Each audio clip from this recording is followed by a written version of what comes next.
Check out how I made this tiny Mandalorian miniature.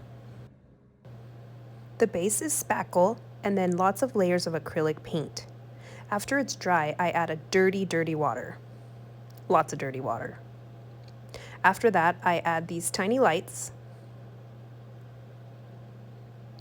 And then I continue aging the floor. These are my greeblies. I'm going to spray paint these silver. They're going to be glued down with tacky glue. It'll dry clear.